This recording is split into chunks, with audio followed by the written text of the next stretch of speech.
వృధా. గత 10 ఏళ్లలో మాజీ సీఎం కేసీఆర్ ఒక్కసారి కూడా ఉస్మానియా విశ్వవిద్యాలయానికి రాకపోవడం, వర్సిటీ అభివృద్ధికి 200 కోట్లు కేటాయిస్తారని చెప్పి ఏ నిధులు విడుదల చేయకపోవడం దురదృష్టకరమని TPCC general secretary Charan Kaushik Yadav విమర్శించారు.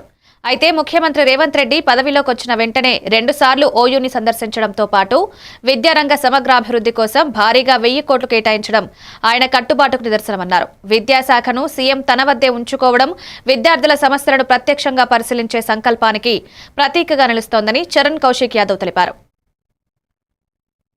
ముఖ్యమంత్రి రేవంత్ రెడ్డి గారు రెండోసారి ఉస్మాన్ యూనివర్సిటీ పర్యటనకు వచ్చిన సందర్భంగా భారీ బహిరంగ సభ ఉస్మాన్ యూనివర్సిటీ వేదికగా ఆర్ట్స్ కాలేజ్ ముందు ఏర్పాటు చేసిన సభలో 1000 కోట్ల రూపాయలు ఉస్మాన్ యూనివర్సిటీకి ప్రత్యేకమైన నిధిని కేటాయిస్తూ జీవో కూడా జారీ చేసిన పరిస్థితి మనం చూసినాం. గతంలో కేసీఆర్ గారు ఉస్మాన్ యూనివర్సిటీ కనీసం విజిట్ చేయలేదు.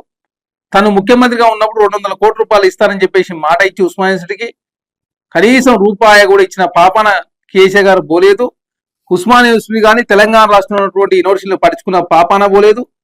తెలంగాణ రాష్ట్రంలో ఈరోజు ఏదైతే ప్రొఫెసర్ల కొరత ఉన్నదో దానికి కారణం కేసీఆర్ గారు.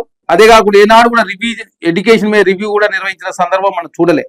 కానీ తెలంగాణ రాష్ట్రంలో ముఖ్యమంత్రి గారు రేవంత్ రెడ్డి గారు చేపట్టిన తర్వాత విద్యాశాఖను తనే మంత్రిగా వ్యవహరిస్తూ తెలంగాణ రాష్ట్రంలో విద్యా వ్యవస్థను ప్రక్షాళన చేసే ప్రయత్నంలో తెలంగాణ ముఖ్యమంత్రి రేవంత్ రెడ్డి గారు ముందుకు పోతా ఉన్నాడు. కాబట్టి ఈ రోజు తెలంగాణ రాష్ట్రంలో ఉస్మాన్ యూనివర్సిటీ అనేది తెలంగాణ గుండెకాయ లాంటి ఉస్మాన్ యూనివర్సిటీకి 1000 కోట్లకు అదనం నిధులు ఇస్తూనే జనరల్ గా వచ్చేటువంటి నిధులను కూడా బడ్జెట్ లో నిధులు కేటాయిస్తూ ముందుకు పోతా ఉంది కాంగ్రెస్ ప్రభుత్వం. అదే కాకుండా హై స్కూల్ విద్యార్థుల కోసం 3565 కంప్యూటర్ ల్యాబ్స్ ఏర్పాటు చేశారు. 19800 ల్యాబ్స్ టీచర్ల అందజేశారు.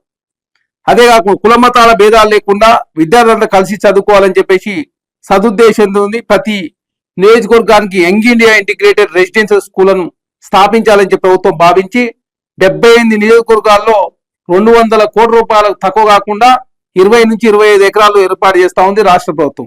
అదే కాకుండా కోస్గిలో పాలిటెక్నిక్ కళాశాలను ఇంజనీరింగ్ కళాశాలను అప్గ్రేడ్ చేసుకుని ప్రభుత్వ అధీనంలో దాన్ని నిర్వహిస్తా ఉన్నారు. అదే కాకుండా కే సముద్రం కావచ్చు, పటాన్చెరు కావచ్చు, షాద్నగర్ కావచ్చు, మనుగులో కొత్తగా ప్రభుత్వ పాలిటెక్నిక్ కళాశాల రాష్ట్ర ప్రభుత్వం ఏర్పాటు చేసుకున్నారు. అదే కాకుండా టెక్నికల్ ఎడ్యుకేషన్ సంబంధించి 240 మంది లెక్చరర్లను, 24